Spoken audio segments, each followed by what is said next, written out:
వరకు మిస్ అయిన అమ్మాయిల కేసెస్ మనం అనేకంగా చూసి ఉండొచ్చు. అయితే జనవరి 25 అంటే ఈ సంవత్సరంలోనే సంక్రాంతి పండుగ తర్వాత జరిగిన మిస్సింగ్ కేసులు అనేకంగా ఉన్నప్పటికీ కొన్ని కేసెస్ మాత్రం మనం ఇప్పటికీ గుర్తు తెచ్చుకున్నా కూడా కొంచెం భయానికి గురి అవుతూ ఉంటాం. వెడిలో వణుకు పుట్టిస్తూ ఉంటారు. అసలు మిస్సింగ్ కేసు ఏంటి, వణుకు పుట్టించడం ఏంటి అనుకుంటున్నారా? జనవరి 18, 2025 అంటే ఈ సంవత్సరంలోనే మొదటి నెల 18వ తారీఖు ఒక మిస్సింగ్ కేసు. మీర్పేట్ పోలీసులందరికీ కూడా ఇది జస్ట్ నార్మల్ మిస్సింగ్ కేసే అనుకున్నారు.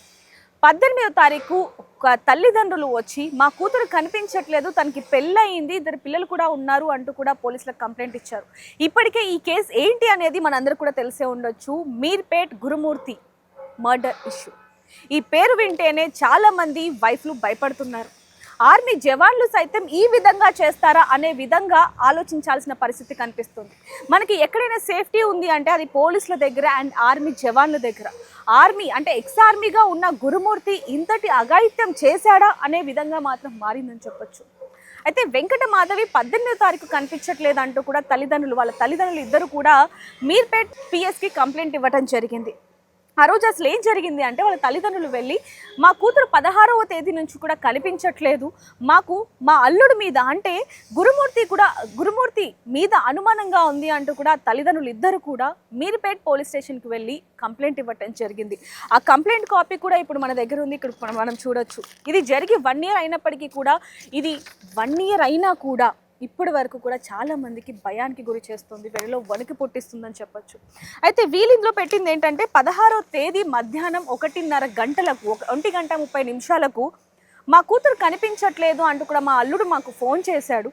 చుట్టుపక్కల మొత్తం కూడా వెతికాడు. 16వ తేదీ కనిపించలేదు. ఆ తర్వాత చుట్టుపక్కల వెతికాము, సీసీ ఫుటేజ్ వెతికాము, బంధువుల ఇంట్లో ఉందేమో అని వెతికాము. ఎక్కడ చూసినా కూడా తన భార్య అంటే వెంకట మాధవి లేకపోవడంతో తల్లిదండ్రులకి ఫోన్ చేశాడు. మరి తల్లిదండ్రులు ఊరుకున్నారా? వెంటనే అతని మీదే అనుమానం ఉంది అంటూ కూడా పోలీస్ స్టేషన్లో కంప్లైంట్ ఇవ్వటం జరిగింది. వెంటనే పోలీసులు రంగంలోకి దిగారు. అసలు వెంకట మాధవి ఎటెళ్ళిపోయింది, తను అసలు ఎంత పద్ధతైన అమ్మాయి అనేది కూడా ఆ చుట్టుపక్కల వాళ్ళందరూ చెప్తున్నారు, ఆ బిల్డింగ్లో వాళ్ళు చెప్తున్నారు అండ్ అలాగే వాళ్ళ తల్లిదండ్రులు కూడా చెప్తున్నారు. తనకి 2 ఆడపిల్లలు కూడా ఉన్నారు. 2 రోజుల క్రితమే మాతో ఫోన్ కూడా మాట్లాడింది అంటూ కూడా వెంకట మాధవి తల్లిదండ్రులు కూడా చెప్తున్నారు. ఆ చిన్నారి మాటలు అంటే వెంకట మాధవి గురుమూర్తికి ఇద్దరి సంతానం ఎవరైతే ఉన్నారో 2 పిల్లలు, వాళ్ళు కూడా ఏడుస్తూ మా అమ్మ ఎక్కడికి వెళ్ళిందో తెలీదు, మా అమ్మను మాకు కావాలి అంటూ కూడా వాళ్ళు రోధిస్తున్న ఆ విజువల్స్ ప్రతి ఒక్కరికి కూడా కంటతడి పెట్టిస్తున్నాయి. అసలు ఆమె ఏమైపోయిందన్న కోణంలో పోలీసులు దర్యాప్తు చేపట్టారు. ఆ ప్రతి ఒక్క సిచ్యువేషన్లో కూడా ఈ ఒక్క కేసే కాదు, ప్రతి మిస్సింగ్ కేసులో కావచ్చు, ఎనీ కేసులో అయినా సరే ముందుగా పోలీసులు ఇంట్లో ఉన్న వాళ్ళనే అనుమానితులుగా చూస్తూ ఉంటారు. అయితే ఈ కేసులో కూడా మీర్పేట్ గురుమూర్తి మాధవి కేసులో కూడా పోలీసులు గురుమూర్తినే అనుమానాస్పదంగా గుర్తించారు. అతన్ని విచారించారు. అసలు ఏం జరిగింది అంటే నాకు తెలీదు, ఇంట్లో చిన్న గొడవ అయింది, ఇంట్లో నుంచి వెళ్ళిపోయిందని చెప్పాడు గురుమూర్తి. పోలీసులు నిఘా పెట్టారు. దగ్గరలో ఉన్న సీసీటీవీ ఫుటేజ్లు మొత్తం కూడా వెతకడం జరిగింది. ఎక్కడా కూడా మాధవికి సంబంధించి ఒక్క ప్రూఫ్ కూడా లేదు తను బయటికి వెళ్ళినట్టు. పోలీసులకి అనుమానం వచ్చి మళ్ళీ గురుమూర్తిని విచారించారు. 16వ తేదీ ఇంట్లోకి వెళ్ళినట్టుగా ఉంది తప్ప, అంటే గురుమూర్తి ఇక్కడ ముందుగానే వెంకట మాధవిని చంపాలి అనే ప్లానింగ్తో ఉన్నాడు అనేది ఇక్కడ మనకు అర్థమవుతుంది. గురుమూర్తి మాధవికి ఇద్దరికి పుట్టిన సంతానం ఏదైతే ఉన్నారో 2 పిల్లల్ని వాళ్ళ అక్క వాళ్ళ ఇంట్లో ఉంచాడు గురుమూర్తి. అసలు ఎందుకు ఉంచాడు అంటే పండగ వస్తుంది కాబట్టి 2 రోజులు వాళ్ళు అక్కడ ఉంటారు అన్న ఉద్దేశంతో ఉంచాడట.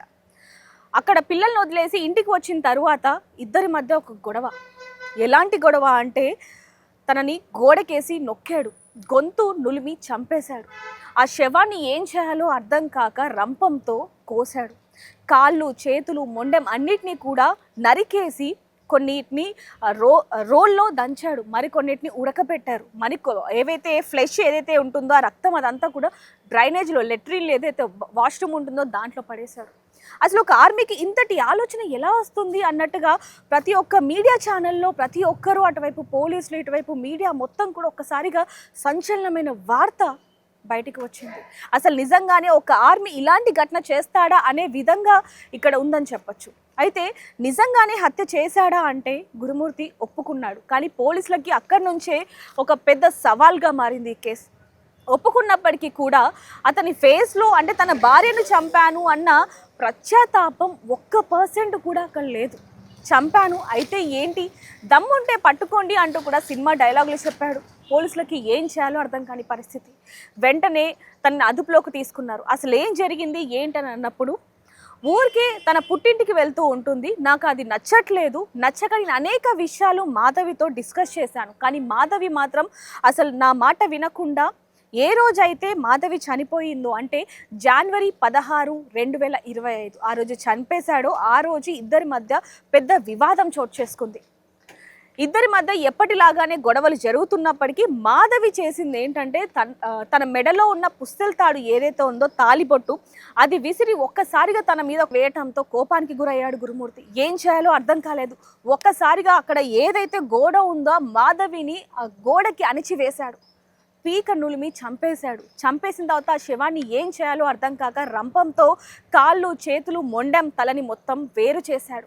ఆ భాగాలన్నింటినీ కూడా ఎవరు ఊహించని విధంగా అతి దారుణంగా, అసలు మనుషులు ఇంత దారుణంగా తయారవుతారా, అది కూడా ఒక army person, ex army person ఇంత కిరాతకంగా ఆలోచిస్తాడా అనే విధంగా అతని తీరు ప్రతి ఒక్కరికి కూడా ఆశ్చర్యానికి భయానికి గురి చేసింది.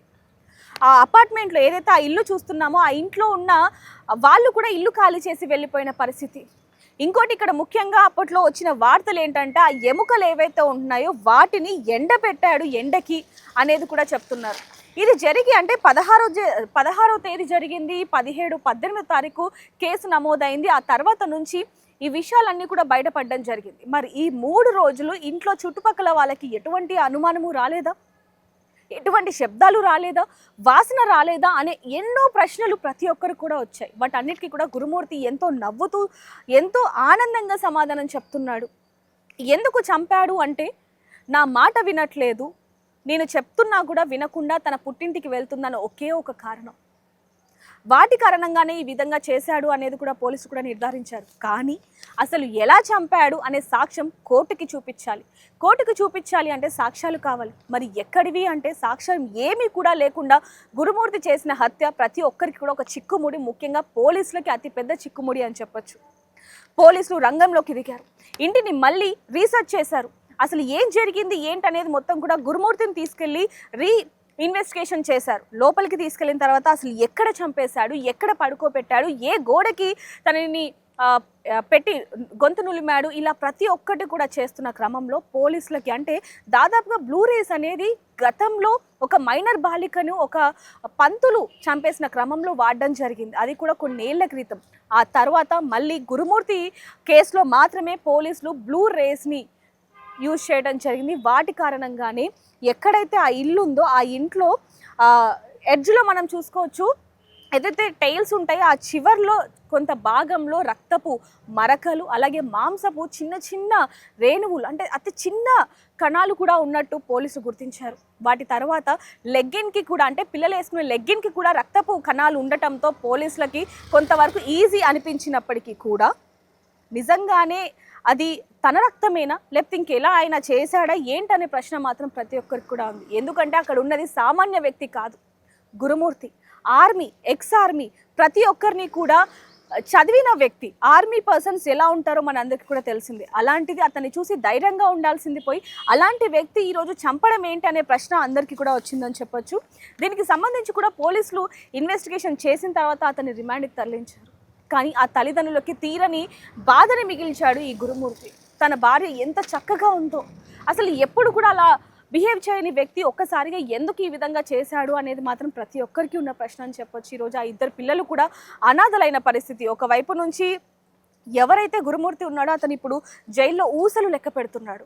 మరోవైపు తన తల్లి లేకపోవడంతో తన తల్లి అమ్మ నాన్న ఎవరైతే ఉన్నారో వాళ్ళ దగ్గర ఆ పిల్లలు అనాథల్లా బతుకుతున్న పరిస్థితి కనిపిస్తుంది. ఎవరైనా సరే తల్లిదండ్రులు ఒక తప్పు చేస్తున్నారు అంటే ఖచ్చితంగా పిల్లల భవిష్యత్తు గురించి ఆలోచించాలి. ఆలోచించక ఈరోజు ఎంతోమంది పిల్లలు అనాథలుగా అనాథాశ్రమంలోనో లేకపోతే చుట్టాలింట్లోనో బిక్కుమంటూ రక్షణ లేకుండా ఏడుస్తున్న పరిస్థితి మనకు కనిపిస్తుంది. ముఖ్యంగా తల్లి ఇచ్చిన కంప్లైంట్ ప్రతి ఒక్కరికి కంటతడి పెట్టిస్తుందనే చెప్పొచ్చు. ఇదంతా కూడా వెంకటేశ్వర కాలనీ, జిల్లెలగూడ, రాచకొండ కమిషనర్ డిస్టిక్లో అయితే చోటు చేసుకుందని చెప్పొచ్చు. పోలీసులకు మాత్రం ఇది ఒక కేసు పెద్ద సవాల్గానే మారినప్పటికీ కొద్ది రోజుల్లోనే ఈ చిక్కుముడిని విడిచి కోర్టు ముందుకైతే ఉంచడం జరిగింది. అయితే ఇప్పుడు ఈ స్టోరీ అంతా చెప్పడానికి గల కారణం ఏంటి అంటే ఈరోజు తాజాగా గురుమూర్తికి సంబంధించిన ఒక వార్త మీడియాలో బాగా హల్చల్ అయింది. ఏంటి అంటే గురుమూర్తి వెంకట మాధవిని చంపడానికి గల రీజన్ కేవలం తన మరదలతో గురుమూర్తికి వివాహేతర సంబంధం ఉంది. అనేక విషయాల్లో కూడా వెంకట మాధవికి అండ్ అలాగే గురుమూర్తికి ఇద్దరికి మధ్య కూడా అనేక విషయాల్లో గొడవలు జరిగాయి, విభేదాలు జరిగాయి, కొట్టుకున్నారు. దాంట్లో భాగంగానే వెంకట మాధవిని గురుమూర్తి అతి కిరాతకంగా చంపాడు అనేది మాత్రం ఇక్కడ నిజమైంది అనేది కూడా కొన్ని వార్తలు రావడంతో చక్కర్లు కొట్టాయని చెప్పొచ్చు ఈ వార్తలు. ఎందుకంటే సంవత్సరం దాటిన తర్వాత ఇప్పుడు మరొక కోణం, మరొక ట్విస్ట్ ఈ గురుమూర్తి మీర్పేట్ గురుమూర్తి ఇష్యూలో రావటం అనేది ప్రతి ఒక్కరికి ఒక పెద్ద ట్విస్ట్ అని చెప్పొచ్చు. దానికి సంబంధించి కూడా పోలీసులు ఒక వివరణ అయితే విడుదల చేశారని చెప్పొచ్చు. దానికి సంబంధించి కూడా ఈ వార్తని ఎవరైనా సరే వేస్తే ఖచ్చితంగా మేము చట్టపరంగా చర్యలు తీసుకుంటామంటూ కూడా ఏసీపీ కాశిరెడ్డి చెప్తున్న పరిస్థితి కనిపిస్తుంది. ఛార్జ్ షీట్ వేసిన తరువాత ట్రయల్ నడుస్తూ ఉంది. ఆ తర్వాత ఎటువంటి కొత్త కోణాలు కూడా ఉండవు అంటూ కూడా ఏసీపీ కాశిరెడ్డి చెప్పారు.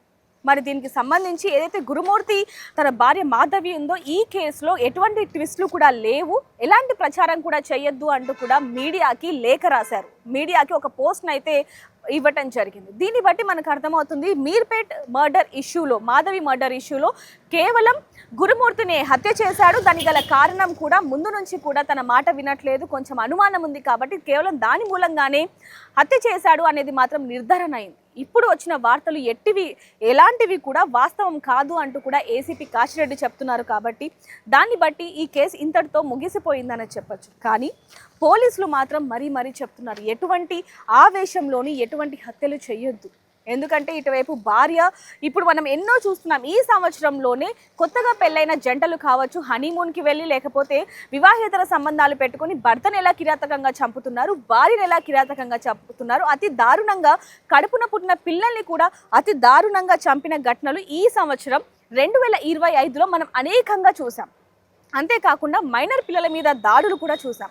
మరి ఈ సంవత్సరం ఎండింగ్ అయిపోతుంది కాబట్టి ఎలాంటి దారుణాలు చూస్తామనేది కూడా తెలియాల్సింది. కానీ ఇలాంటి గురుమూర్తి లాంటి వాళ్ళు ఎవరైనా ఉంటే ఖచ్చితంగా వాళ్ళకి కఠినంగా శిక్ష పడాలి అనేది మాత్రం అప్పట్లో అందరం కూడా ఎంతగానో కోరుకున్నాం. ఎందుకంటే మాధవి ఎంత చక్కగా ఉంది, ఎంత అందంగా ఉంది, ఆ ఇద్దరు పిల్లలతో ఎంతో ఆనందంగా ఉండాల్సిన మాధవి ఆ విధంగా ముక్కలుగా అయిపోయి ఏ తల్లిదండ్రులకు కూడా అలాంటి నరకయాతన రాకూడదు. ఎందుకంటే చనిపోయిన తర్వాత మృతదేహాన్ని చూసి అయినా ఏడ్చే ఆ హక్కు కూడా ఇవ్వలేదు అంటే మరి గురుమూర్తిని ఏ విధంగా శిక్షించాలి అనేది ఇప్పటికీ కూడా ఎంతో మంది కింద కామెంట్స్లో రాస్తూ ఉన్నారు. మరి మీకేమనిపిస్తుంది ఈ కేసుకు సంబంధించి అనేది కూడా కింద కామెంట్స్లో రాయండి. మరి గురుమూర్తికి సంబంధించి పోలీసులు వేసిన శిక్ష కరెక్టేనా, లేకపోతే ఏ ఇతర మీరేమనుకుంటున్నారు అనేది. ఎందుకంటే తన భార్యను అతి కిరాతకంగా చంపాడు.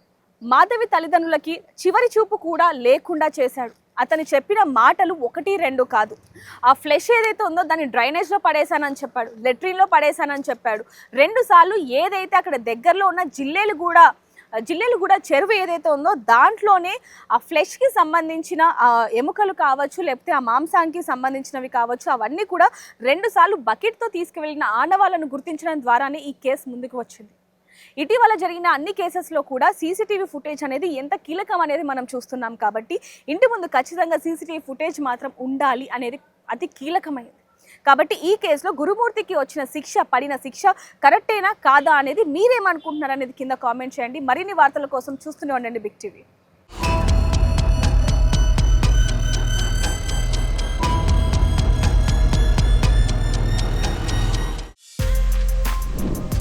For more videos like this, subscribe Big TV channel.